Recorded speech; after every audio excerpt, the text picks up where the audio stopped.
All right, welcome everybody to Remembering the Truth of Who We Are. I'm your host, Jocelyn Mercado, and I'm so excited today to be speaking with L.R. Heartsong. Welcome, River. I'm so glad to have you as a part of this event. It's very nice to be back. Thank you for inviting me back. Absolutely. So for everybody who's not already familiar with your work, let me just give you a little introduction here.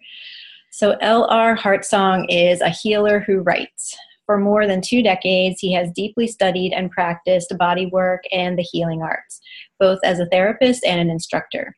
He is also a holistic aromatherapist, an Ayurvedic educator, trained in somatic psychology, and a certified Watsu practitioner.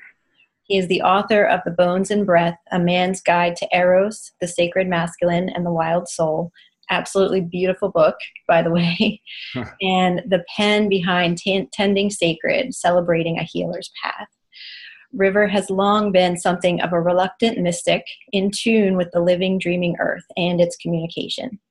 Clairvoyant, clairaudient, and clairsentient, in 2015, he underwent an extreme healing crisis that led to a rigorous shamanic initiation and an in-depth apprenticeship with sacred plant medicines. He has now stepped fully into his visionary work as a medicine man and spiritual guide and leads sacred ceremonies for healing. And so your wonderful topic today, can't wait to get into this topic with you, is shamanic healing, plants, and the song of the world. So to begin, River, if you could tell us a little bit about your journey, your healing crisis, and your subsequent shamanic initiation, and how has that changed things for you? Okay. For more than 20 years, I've been a healer in some mode or fashion. And that eventually led me to writing and the book, The Bones and Breath. And the book had recently come out. It came out in 2014. And then in 2015, I guess I should add to that in those years of always being a healer, I have always been extremely sensitive, which helps, of course, as a healer. I never used those terms, clairvoyant, clairaudient, clairsentient. I really wrestled with those for many years. I wrestled with calling myself a healer because I thought, well, the healing doesn't come from me. This is coming from someplace beyond. Mm-hmm. But the things that would happen when I would lay hands upon people, and that was its own journey to come to accept those and trust those. But with that very heightened sensitivity, I've long also been very sensitive to most electromagnetics, microwaves, mobile phones, all those things. And in 2015, that went off the charts. And I became extremely electromagnetically hypersensitive to the point that I became totally disabled. I was in a chronic fatigue.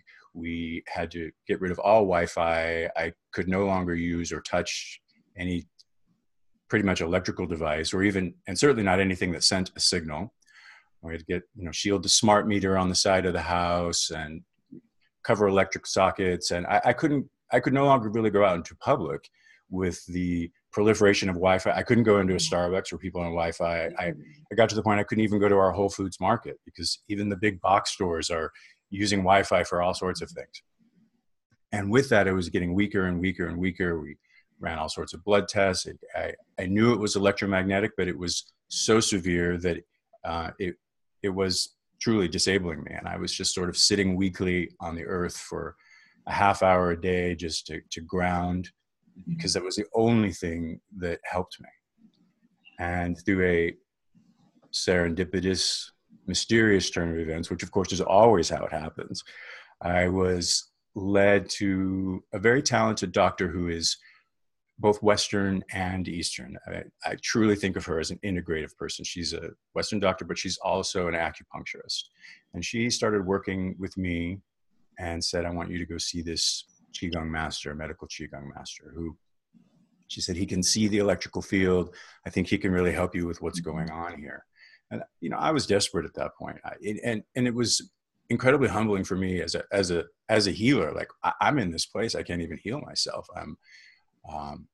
So this crazy man, and he is genius, crazy, all in black Qigong master, medical Qigong master, began working with me, got me stabilized.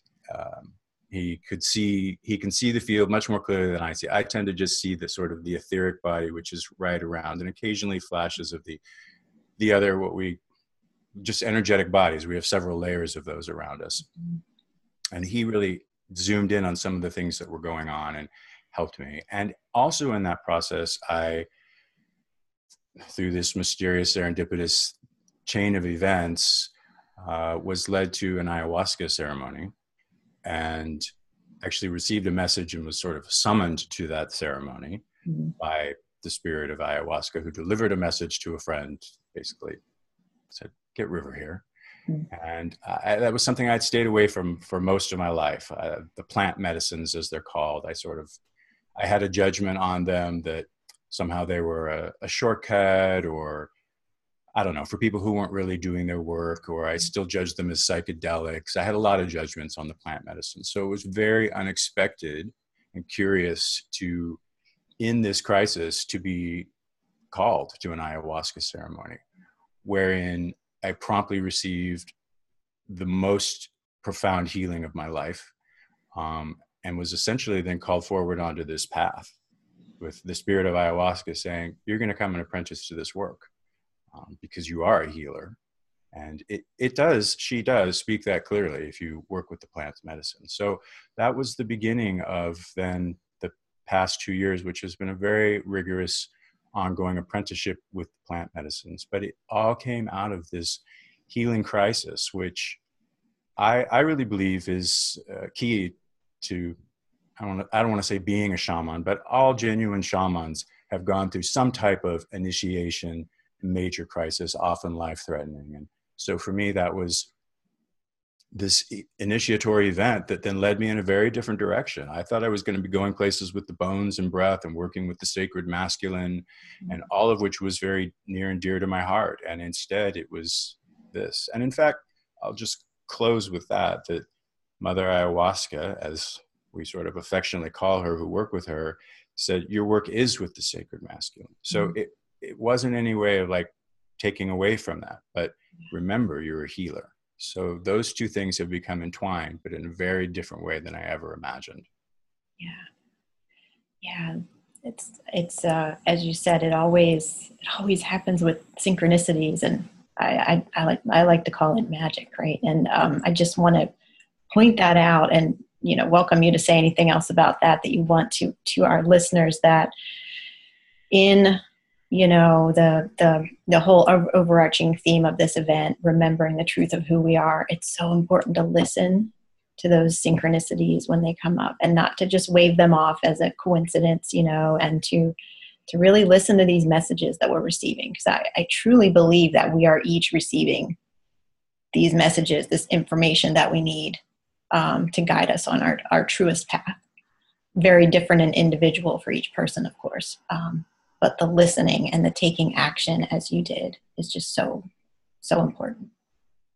I agree 150% that these little subtle messages are around us all the time if we're paying attention.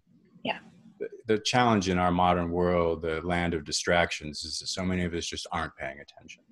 And sometimes the signs have to be really obvious that, oh, that thing has crossed my path 3 times, or that's the 3rd time I've heard about this book or this person. And then we sort of start, hopefully picking up the thread, and there's, oh, this thread goes somewhere. I need to follow this. I'm unclear at the moment where it goes, but yes. So listening to that inner guidance, if you will, or external serendipitous guidance, so important. Yeah. Yes. Thank you.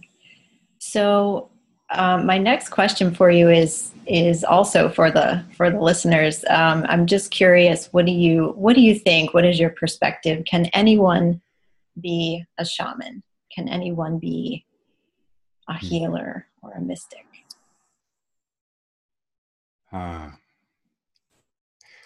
Well, I think on a certain level, as with my own experience, we all have innate gifts that are latent in most of us. I absolutely believe we're all clairaudient, clairvoyant, clairsentient, Claire, whatever. In those, but they're not cultivated, you know, and we tend to shut them off earlier. They're not supported either. You know, that's those gifts, that what we might call a higher way of knowing, that's an entirely different channel coming in than our very rational, logical, mental. Western society is completely seduced by and in love with mental, cognitive, linear knowing. We've built our whole world on that, you know, the logos, if you will. Whereas the mythos, which is this other way of knowing, which is equally valuable, but tends to be more mysterious. It's from the heart. It's intuitive. It's curvilinear. It's not rational. And it's the way, a mode of knowing that humans have followed for ages. I talk about this in The Bones and Breath towards the end. There's a word, aesthesis, that the ancient Athenians used to use, talking about a knowing that comes through the heart from another being, another thing, that can only come that way. It's the feeling, the touch of the other. So what I feel is that shamans have cultivated this. Either it's just naturally present in them or they learn to cultivate this, but we all have the gifts to a certain level. That said, touching on what I mentioned at the beginning of this, that shamans go through an initiation, I think that shamans are called. And you mentioned mystics as well. They're very popular archetypes at the moment. Everybody wants to be a shaman, it seems like. You know, so-and-so is a shaman, this shaman. There's many people offering workshops and trainings. I know it's not something that we choose because, oh, I would like to do that. That tends to be more of a crutch for our ego, potentially. And very, very few people have the path of a shaman or a mystic, which is a little different. I feel mystic is more like gnosis, a higher knowing of the universe, or a deeper knowing of the universe. Whereas shamans, that is a deeper knowing, but you're putting that knowledge or that connection to the use of healing your tribe. So similar, both are called, but the shaman is putting it into practice in a different way. Whereas the mystic's only desire is to just draw closer to the source. Now that's where it is for them. Whereas the shaman has to put that into healing his community. But the path is so difficult. The initiations, it's not something you get to do on weekends. You know, it's not this, oh, I took level 3 from so-and-so and now I'm a shaman. I think you can be a shamanic practitioner. I think anybody can be a shamanic practitioner, meaning that you're using tools that we might call shamanic. They're touching on other realms. We're maybe using totem animals or spirit guides or plants or anything, or even just intuitive healing. But to walk the path of being a shaman is an ongoing initiation, and the initiations do not get easier. He laughs. They get more difficult. And so the devotion to that, the discipline, a shaman's life, everything becomes about that path. Everything superfluous or external gets cut away, or it just falls away. It's invited to fall away. It does not support that. And the ongoing, just the other day I was thinking out of the blue, I was thinking about the bhakti path. And the bhakti path is the path of devotion. And actually the thought was really more about devotion and what is devotion. I was thinking about writing something for the next Tending Sacred, my blog, about devotion.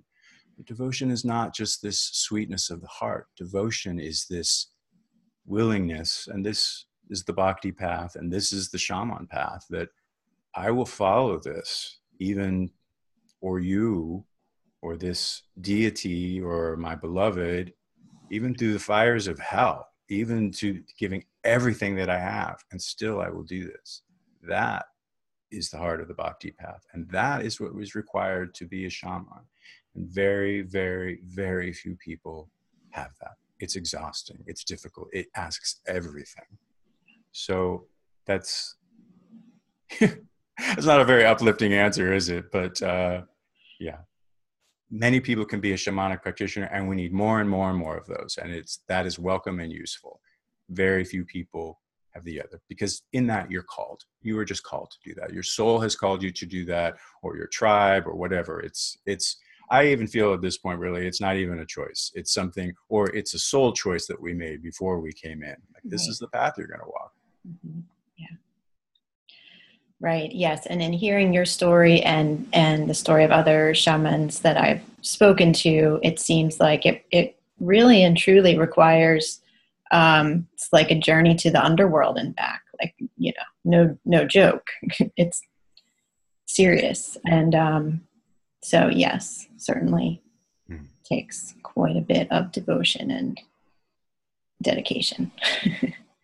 So, yeah. So I would love to get even a little bit more into your topic of the plants. And so how do you think that plants can help us to discover the truth of who we are?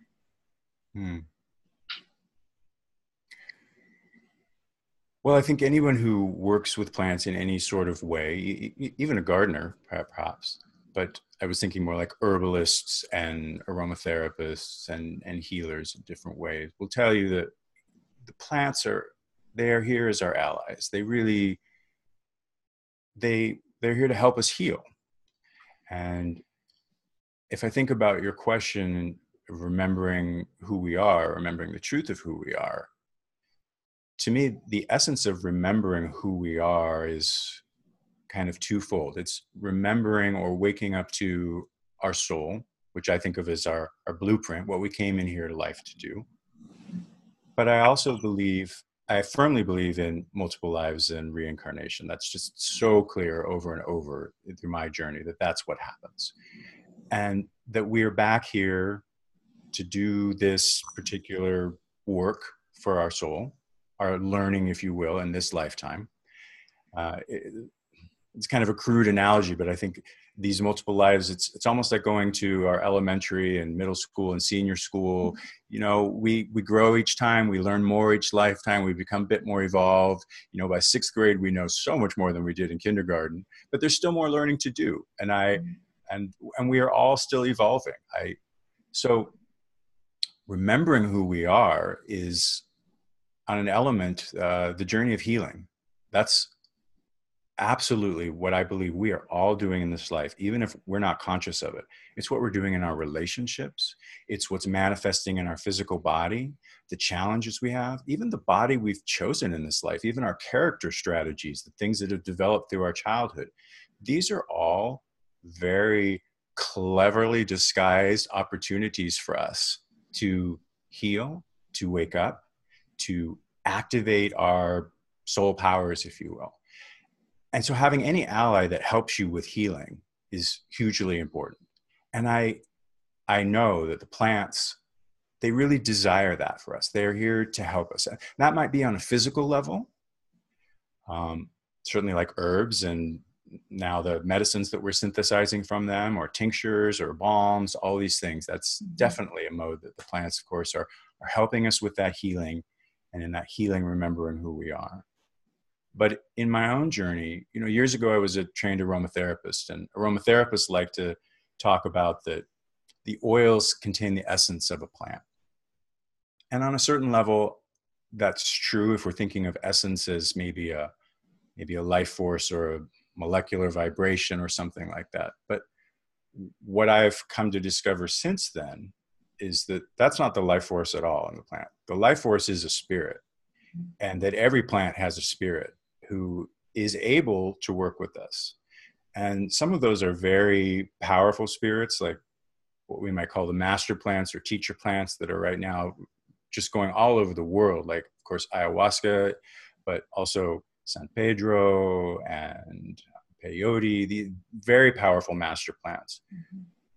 But the work of, there's an herbalist, what's her name, Vermont, Pam Montgomery. She has a wonderful book called Plant Spirit Healing.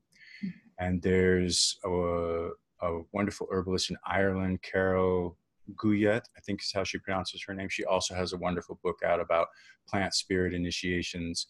But that is working with the plants on a more spiritual level, literally inviting the spirit of whatever that is. And we're talking much more ordinary plants. We're talking about the spirit of comfrey or lavender or nettle, as opposed to the mind-ripping master plants. That we can begin to be in relationship with these plants, and they offer their healing to us in a way. Not in a way, of course they do, but in a different way. In South America, the vegetalistas, the curanderos, they all understand that it's not the chemical constituents of the plant that are doing the healing. Those can help the body. Of course, it's the plant spirit that's helping. So when we begin to open to a very different, really different paradigm of how to work with plants, that this plant being, this plant spirit actually is able to help me in a certain way, which we're definitely trafficking in the shamanic realms now, but that again is here to help us heal, help us remember, help us wake up. And we don't have to be a shaman to work with plants that way. It's probably helpful to connect with a healer who is working with somebody that way. But you read Carol's book or Pam's book, and they do a really good job of setting out how you can learn to basically communicate with a plant and get healing from that. And that's a great place to start. So I may have totally dropped the thread of your question in there, but no, how not at all. they help us remember that I think it's absolutely, they help us to heal. And in that we remember who we really are, because that's the life journey, to heal, to come into our soul's work, and to fully wake up. Yeah. Yeah. And I think it's so important to remember that we, as humans, we have always been in relationship with plants, since ancient times, on, like you said, on both a physical level and a more spiritual level. We've just always been so closely in relationship with them. And that's one thing that, has been lost. And I think a lot of people are becoming really interested in herbalism and different ways of working with the plants again, which is very good and promising. And also, as you said, some of these are very commonplace. You may feel a calling to connect with just, a tree that's in your yard, or a, goldenrod plant that comes up in the fall, or, maybe very commonplace plants, and there may be a very deep message that plant wants to bring to you, And that actually, I think that ties into another part of your question, is that the plants being local is very important. I mean, it's tremendously useful to have a healing plant that came from someplace else. But more and more and more, as our world shifts and as we break down the structures that no longer work, what is really needed is that we're all becoming local, and that our relationship with where we are living, this patch of ground, this community, these trees, the plants draw us into relationship.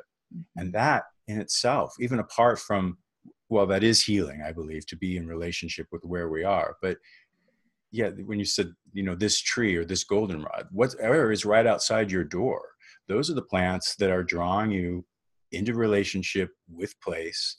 And in that, we begin to open, our senses open, like when we walk in the park, we walk in nature, how relaxing that is, because our senses start to dilate. We start to shake off the armor and the distractions that we're living with. We begin to entrain to the rhythms of earth and nature that are around us. And so even the plants right outside our door can help us with that. It's just looping back to that earlier comment I made, that most people are not paying attention. So it's waking up, it's paying attention, it's taking the time to notice. Yes. Who wants to talk to you? That plant. Yeah, then listen. Yes. Yeah, I was just thinking about this the other day. My house backs up to forest, so as I look out this way, I see our forest back here, and it's these beautiful pine trees. And I can remember years ago when I was working in corporate, every morning before I would leave the house to go to work, I would look at these trees and think, I just want to be out there, and wondering, does everybody feel this way? I just want to be out in that forest. And I have, had the serendipitous events that came in and allowed me to do that now on a regular basis, instead of going to that office, and so, yeah, just listening and following. And I didn't even realize the plants were talking to me at that point, but now I can see that they were. So, And talking is kind of it's a useful word, but the way we actually get information, and particularly if we're dealing with plants or things that we would not regard as human, the non-humans, the others, a lot of what's coming to us when we just living, let alone going to them for any sort of healing, is information, or the way that plants communicate is not so much that talking, as in we're not going to hear it in this auditory way. Mm-hmm. There's different levels of sound, if you will, in the universe: audible, subaudible, which harder to hear, it's there, or in frequencies that are not normally detected by the ear, or even inaudible. Like I can make a sound right now and I'm hearing that really clearly in my head, but it's not audible. It's not even subaudible. It's inaudible, and yet there is sound. And so that can be a way that plants are communicating, but we're not hearing it. But mostly we live in the sea of energy. This is one of the things that shamans definitely come to understand, is that everything is just a sea of energy and we're just interacting with it. And largely the way, like at the beginning of this talk, I mentioned, the different layers of our body, the etheric, the mental, emotional, I didn't name them all, but the various layers or bodies that we have. Mm-hmm. And, we extend out to, roughly 3 feet off the body, these different layers of who we are. And the chakras, we are taking in information constantly from this sea of bioplasma, energy, life force. That's what these chakras are doing. That's how we're engaging with the field. And that is, in a way, the sense how the plants are communicating with us, or the birds, or whatever it is we're trying to connect with in this sea of energy as living form. The information is streaming in through our chakras and our energy system, and then it sort of gets processed and translated in a way. And that's, the more we get clear, the more healing we do, the more we take care of this biofield that we have, which as a healer, I believe is just so important. It's compromised on a little. That's partly what caused my own collapse. My field had become so compromised that literally it collapsed, and I had all these big holes, and it was just really messed up because I no longer had the integrity of the biofield, which not only protects us, but supports everything that's happening in the body. But where I was going with that, and again, I've dropped the thread, that these chakras are how we take in energy, and that energy is the communication. So even just sitting with a plant or sitting with that tree, you might not be hearing it because it's not in that, or that way that you're expecting to hear it. Right. But all that information is streaming into you through the exchange of your fields. And on some level, often the way the plants choose to communicate with us is just a sense of feeling. It might be a well-being. You're sitting with that goldenrod or that palm tree or something. The feeling you get in the body is a clue to what that plant can give you, or potentially even what its medicine is. And that is coming through these non-verbal, non-rational, non-linear channels through the energetic field. Yes, and I think it's so important for maybe as a first step for us to get really clear on, for each of us in our healing path, to get really clear on being able to hear our own intuition, to kind of hear that inner voice, because I feel like it's just so subtle, and the way that you can connect with and have a conversation with or feel the energetic, message from a plant is also very subtle. Yes. So it seems like those are somehow related. Like once you can get really clear and hear your intuition and as you said, be taking good care of your physical body where it's, the energy is free to come in the way that it's meant to, then you can open up to also hearing or understanding on these really subtle levels. And that's as I said, that I believe everybody has essentially these gifts, but they are often very subtle at the beginning. And you named a very key challenge for all of us. We don't trust it. How many times have we had that experience? You're going out the door and something says, take the umbrella. You're thinking, it's gorgeous and sunny outside. I don't need to take my umbrella. And of course, 10 minutes later, it's pouring rain. You thought, Something told me to take the umbrella. I didn't listen. How many times do we all do that, maybe in a day? Learning to trust that little voice. And that's an ongoing journey just in itself. I mean, that took me years in my healing journey to trust these things that I was getting and or speak them to a client. I was much more scary to say, oh, by the way. But learning to trust that intuition is key. And I think there's a simple tool that you can learn. I think it's simple, which is we all have a higher self. We have a highest self. And the way I think of that has shifted a little bit over the years, but that higher self or highest self it's not our brain. It's not our rational, logical knowing. And it always knows the highest truth of what's good for us or what's not good for us. And so learning to connect with that is a really useful tool. And there are probably infinite ways that you can learn this. Kinesiology is a popular way. Muscle testing is another word for that. But learning just to get a signal from your highest self. And you can do this throughout the day with even as things that seem completely, superficial or even banal, like, should I wear the green shirt today or the red shirt today? Ask your higher self. That is this element of the connection there is it will help you verify what you are hearing in your intuition or feeling with your intuition. So an easy way to perhaps start that is, settle someplace quiet, almost like a little meditation. Do some breath, come into your body, calm your mind, which is for all of us a little bit of a process. And then just simply state, I'd like to be connected to my highest self.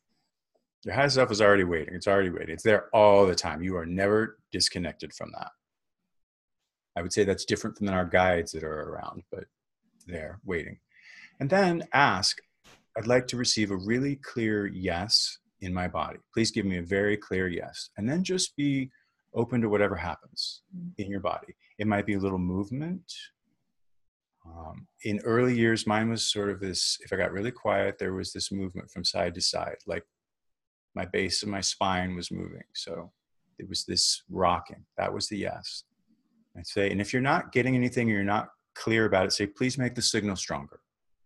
And inevitably when I would do that, then I would get this. Okay, the signal's, and if it was a big yes, And then because you need something to contrast that with, say, please give me a clear no signal. Highest self, please give me a clear no signal in my body. And then for me, that early signal was stillness. So the yes was a clear movement and no was nothing. So if we were going to then take that out into practice, or we were talking about intuition or connecting with something, maybe we're feeling some message we're getting from that plant, or would nettle be good for me to take as a healing element right now as a tea or something, rather than trying to figure that out with our mental stuff that's likely going to say, highest self, I'd like to be connected. I'd like to be connected to my highest self. Again, you might just test, please give me the clear yes. Please give me the clear no. Please make the signal stronger if you're not getting, and then just ask your question. Is nettle a good tea infusion for me to be taking for this time? And see what the signal is.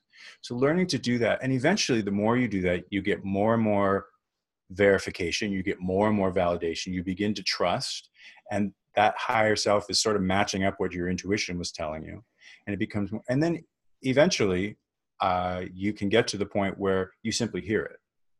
I don't need the physical signal in my body right now. If I ask, I just get the immediate yes, no. And then that's really seamless. And that takes a while, but that you can start out with getting a physical signal right away. And that's a tremendous tool. It's a life-changing tool, really. Yeah. Yeah. Thank you so much for sharing that. And yeah, absolutely. Yeah, that important point, that to trust that it's going to get stronger and stronger. Yes. Yeah. Yes.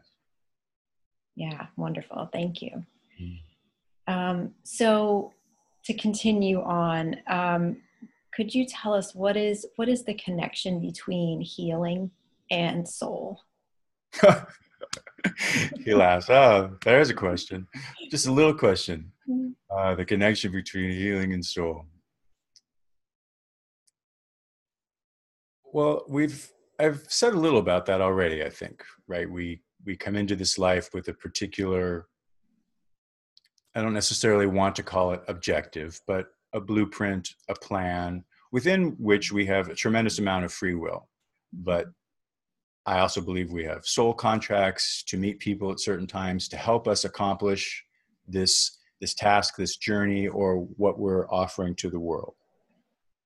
I, for many years, have, excuse me, understood that we have a life task and a soul task, and they're interrelated.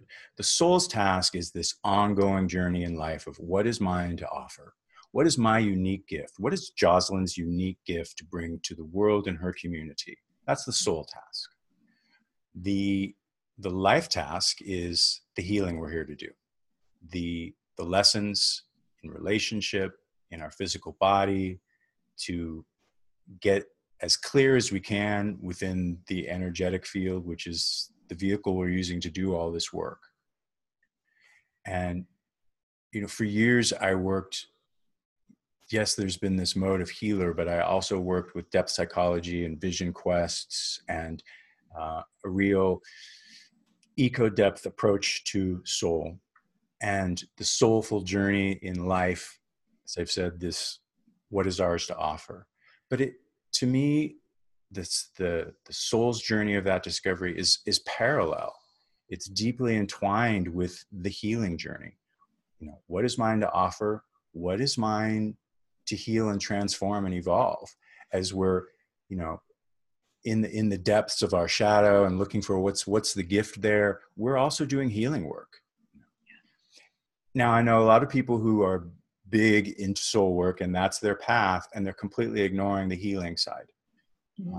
I don't think we get to ignore the physical body, you know, the more that, so there's this supplemental, complementary relationship.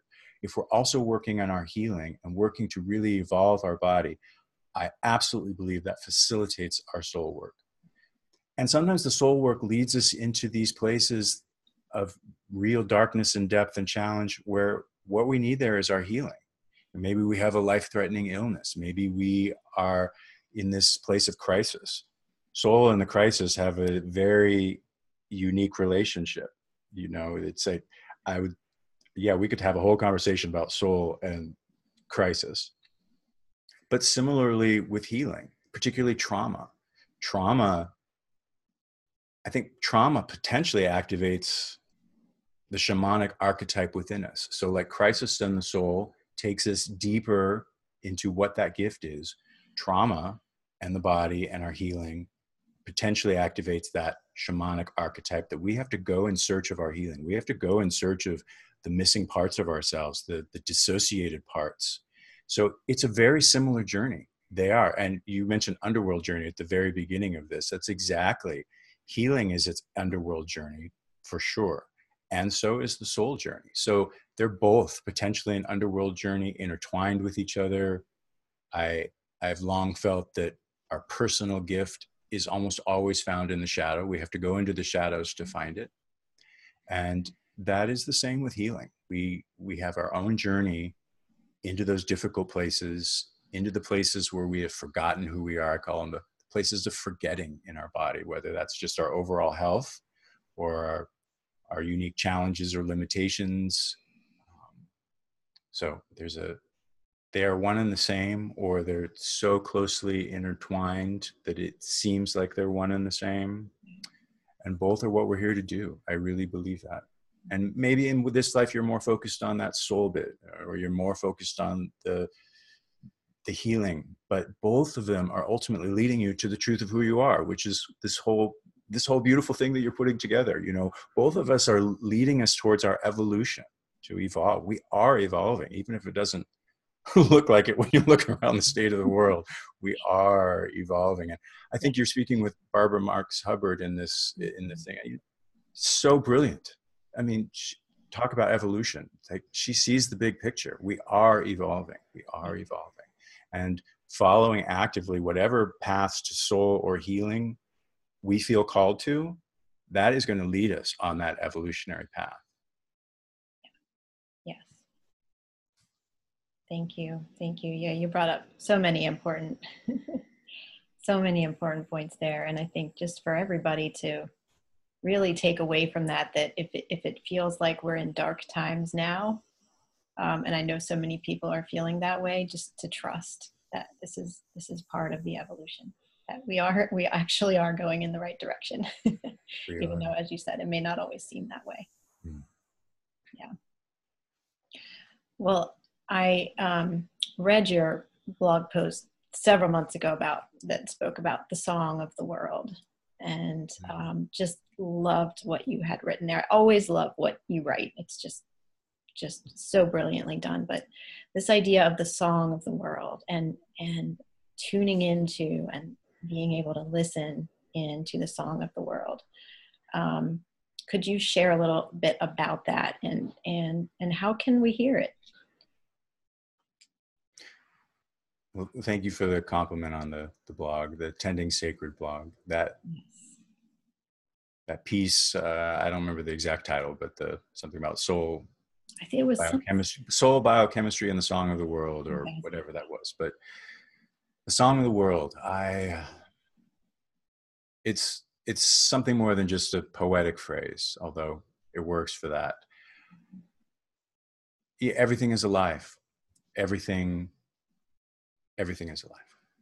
And the first time that I heard the song of the world was living in England. One morning before dawn, I had risen to go to the loo, and looking out the windows before dawn and the trees along the lane, it was winter time. They didn't yet have their leaves, and it was kind of a rosy light in the sky, and everything was so quiet.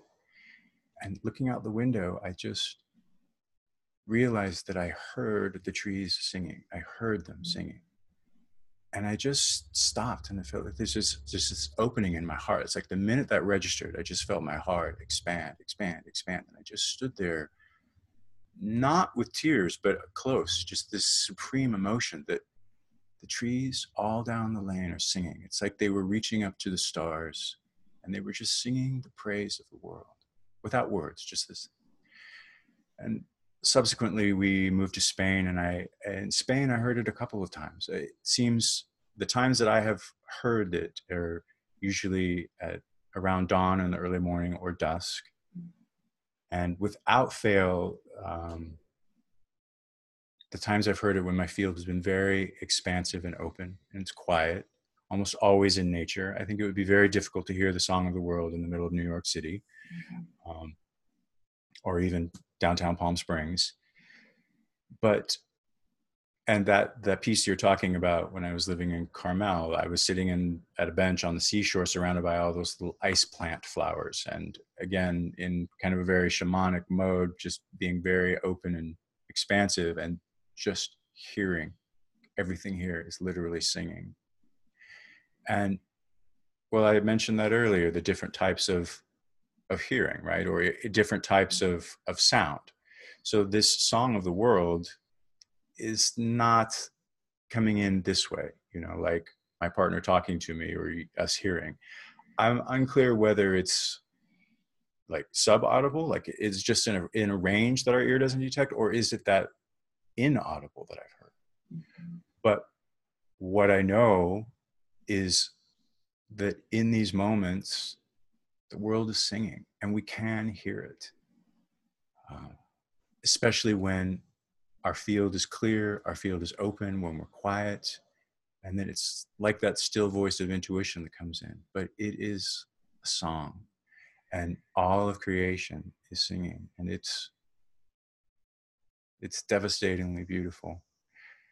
Liz Wright, who's a singer, soul singer, she has this beautiful song that I fell in love with when I was living in Spain. I don't know how I came across her in Spain, but the song is called Silence. And part of the lyrics in there, it's like, have you heard the silent night? She goes on basically that the whole world is singing of its beauty all day long. And even the quiet night, that silence is a song. That silence is a song. The whole world is singing of its beauty. And that is absolutely my experience. And it's such a gift to be able to hear it. So How do you hear it? You asked. It's a gift when it happens. Even I can't hear it all the time, but the more we learn to be quiet in ourselves, the more we can be around nature, the more we can, as I've said repeatedly, kind of expand our field, clear our field. The more healing we do, everything is in our field, our emotional body, our mental body. As we clear that, that's what healing's doing. That's what shamanics work. That's what the ayahuasca work does. All of this, it's helping clear out all the clutter, all the junk. And as we get clear with that, our old wounds, our old traumas, the field gets clearer and clearer and clearer. And the clearer that is, the more all your abilities heighten. So hand in hand, healing is evolutionary. The more we do our healing work, the more we evolve in our gifts, the more we transform the body. And then the more we have these experiences of being less in that dense 3D material reality, but something expanded, multiple dimensions, multiple ways that we can begin having an entirely different experience in life. But we got some house cleaning to do before that happens. That's for sure. But there are moments of grace, I think that we all get these moments of grace, and they carry us forward, this peak experience or this beautiful experience or a mystic revelation, or even just, the fiery sunset. And it's that carries you forward through the mundane to the next bit, these little bits of grace, always grace carrying us forward. The song of the world. Thanks for asking about that. Beautiful. Thank you for sharing about it. You brought up one thing that has really been a very common thread through many of these interviews so far, which is silence. Taking the time to be in silence, especially if that can be in nature. And I do feel that is such a key, and something that many of us are not making time for, right? But just to be in silence, I know that for me, that's when the biggest insights and just the most beautiful quiet moments come through. So yeah, that's so important. Also, one thought that I had, just kind of a random thought, but it was inspiring to me, is that how the birds sing every dawn and every twilight. It just makes me wonder if that song of the world, if the trees are singing at those times and the plants and even the earth is singing at those times, maybe the birds are the way that we can hear it with our normal ears. I love that. And I'm sure you're absolutely right on. Like, of course, because they can hear it. They're connected. Yeah. Of course. The dawn chorus, and it's not just the birds, but they hear it, and they're the ones reminding us, hey, yeah, listen to this incredible thing that's happening here. And isn't it amazing to be awake for another day in this incredible, beautiful life that we get so wrapped up in everything else, all the drama and the work and this and the mundane, and yet how easy it is just to overlook the exquisite gift of being alive in this human body that allows us to appreciate beauty. And every beauty, I've said over and over in my writings, it's like beauty opens us, just like grace. Beauty is grace, but it opens us to this incredible experience. And what a gift. And beauty's everywhere. Even if you live in the middle of the city, it's just, if you begin looking for it, it's everywhere. And it's in people. It's not just in nature. And that is so essential, to find that beauty. What a gift. It literally is part of or I don't want to say literally, it's absolutely a part of why we're alive in this experience, in this material realm, with all of its heaviness and density. But alongside that is all this incredible beauty that we don't get to experience in the spiritual realm in that way. And that's why we keep choosing to come back and do all this crazy nonsense to experience that beauty and richness through the gift of this incredible physical body, even with its aches and pains and smells and problems and everything else. Yeah. Mm. Yes. Yes. What we can experience through these five senses is truly at least five senses. I think there's more than that, but more at than least that, five. but yes. Yes. Well, wonderful. This has been just such a pleasure talking with you, and I want to share your gift that you're offering to everybody, which is, I mentioned your writing earlier. Your writing is just tremendous and so inspiring. And so River is offering for anybody who is interested to go ahead and sign up for his Tending Sacred blog. And so then you will continue to receive updates of that whenever a new one is published. Did you want to say anything else about your blog, about Tending Sacred? Well, I mean, thank you for the generous compliments on it, but it is, for 5 years, I wrote a weekly blog called the Soul Artist Journal. And in the last year, I've sort of moved to a monthly offering, which is Tending Sacred, which is what you're talking about. So yes, if viewers, if you go to my site, Tending Sacred is the site for the blog, but you can also access it by going to my sort of umbrella site, soulquests.com. That's soulquests, plural. Soulquest will take you someplace else. You can access the Tending Sacred there, but there's a piece on the top that says subscribe. So if you subscribe, it'll come monthly to your inbox as my free gift. Okay. Yeah. Yeah. And I highly recommend everybody go and sign up, because you will not be disappointed. It's truly, truly wonderful writing. Thank you, Jess. Yeah. And the link to get to that will be just below this interview video. So if you everybody listening, just scroll down a little bit on the page, you can click right through to that page to sign up. So, well, thank you again, River, for being a part of this event. I'm honored to have you here, and this has just been such a lovely, wonderful conversation in every way. So thank you. Thank you for inviting me back. Thank you. Yeah. Well, wonderful. I just thank you for what you're offering, Jocelyn. It's a lot of work to put this together, and you do it from a place of deep service, and it's timely and it's needed. And I see you bringing your unique soul gifts to put this together. So many people wouldn't do all the work that's required to generate this and put it out. So my own salute, bow to your deep courage and the work that you do. So thank you. Thank you so much for your kind words. I'll see you soon in some way, shape, or form. Yeah. Be well. Thank you. Yes, be well. Thank you so much.